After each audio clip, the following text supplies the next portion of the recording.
5 ऐसे विलुप्त जानवर जिन्हें फिर से किया जाएगा जिंदा। Number 5, sabre tooth cat. दोस्तों, सेबर टूथ कैट, जिसे वैज्ञानिक रूप से घोड़ों के नाम से जाना जाता है, एक प्राचीन और शक्तिशाली शिकारी जानवर था। ये कैट की एक प्रजाति थी जो 2.5 मिलियन साल से लेकर लगभग 10,000 साल पहले तक उत्तरी और दक्षिणी अमेरिका में पाई जाती थी। सेबर कैट के 2 बड़े और नुकीले दांत यानी कैनाइन उसकी सबसे खास विशेषता थी। यह दांत 7 इंच लंबे होते थे। इन दांतों का इस्तेमाल यह शिकार को मारने के लिए करता था, खासकर गले और गर्दन पर हमला करके। सेबर टूथ कैट का आकार मॉडर्न टाइम के लायन के बराबर होता था। सेबर कैट जंगल, घास के मैदान और खुले इलाकों में रहता था।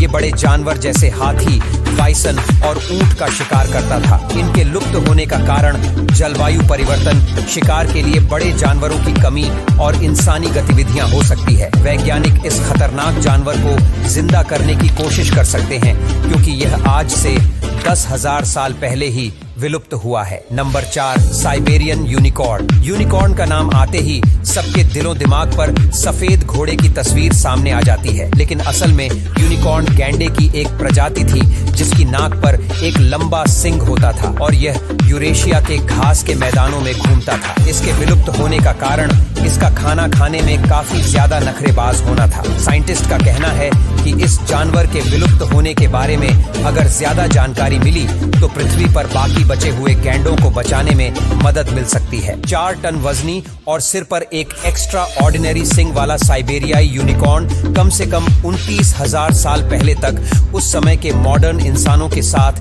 पृथ्वी पर रह रहा था। इसके अवशेष काफी अच्छे हालत में मिले हैं, जिनकी वजह से इस जानवर को जिंदा करने में वैज्ञानिकों को ज्यादा मेहनत नहीं करनी पड़ेगी। Number 3, mammoth. हिमयुग के दौरान इस धरती पर अपने विशाल कदमों से टहलका मचाने वाले मैमथ उत्तरी अमेरिका और यूरेशिया में घूमते थे। आज से करीब 10,000 साल पहले यह विशालकाय जीव इस धरती से विलुप्त हो गए थे। टाइम साइंटिस्ट अब तक यह पता नहीं लगा पाए हैं कि आखिर इनके विलुप्त होने का कारण क्या था। कई लोग मानते हैं कि जलवायु परिवर्तन और शिकारी इसका बड़ा कारण थे। बता दें, मैमथ के सबसे करीबी जिंदा रिश्तेदार मॉडर्न एशियाई हाथी हैं। इन दोनों में सबसे खास अंतर केवल इनके ऊपर की बनावट है। मैमथ के पास ठंडे तापमान में जिंदा रहने में मदद करने के लिए मोटे जबड़े वाले कोट होते थे, जो एशियाई हाथियों के पास नहीं है। इन विलुप्त जीवों के पूरी तरह से प्रिजर्व सैंपल आर्कटिक के बर्फ से दबे इलाके में वैज्ञानिकों को मिले थे। वैज्ञानिक अब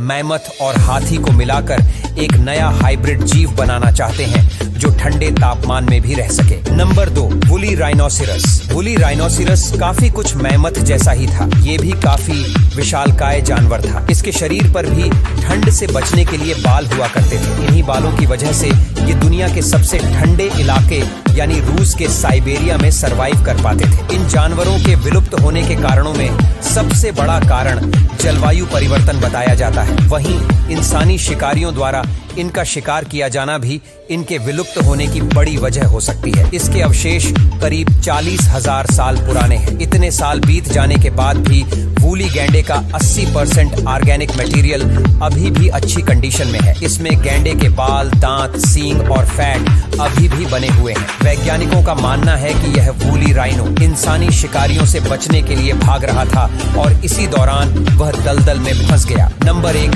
निएंडरथल। दोस्तों, निएंडरथल को वैज्ञानिक इस धरती पर लाने की पूरी कोशिश कर रहे हैं। सोचकर ही हैरानी होती है कि जब हम अपने पूर्वजों को फिर से धरती पर चलते हुए देखेंगे तो वो नजारा कैसा होगा। फिलहाल ऐसा करने में कई साल लग जाएंगे। बता दें, निएंडरथल मानव होमो वंश का एक मेंबर है। यह पश्चिमी यूरोप, पश्चिमी एशिया और अफ्रीका में रहते थे। आर्कियोलॉजिस्ट का कहना है कि यह लगभग 1.5 लाख साल पहले धरती पर रहते थे। जर्मनी में लैंडर की घाटी में इस आदिमानव की कुछ हड्डियां मिली थीं, जिसके आधार पर इनका नाम निएंडरथल मानव रखा गया था। जर्मनी के एक साइंटिस्ट ने निएंडरथल को दोबारा पृथ्वी पर लाने का काम शुरू कर दिया है। यह निएंडरथल और इंसानों के जीव मिलाकर एक अलग जीव की उत्पत्ति करने की कोशिश में जुटे हुए हैं।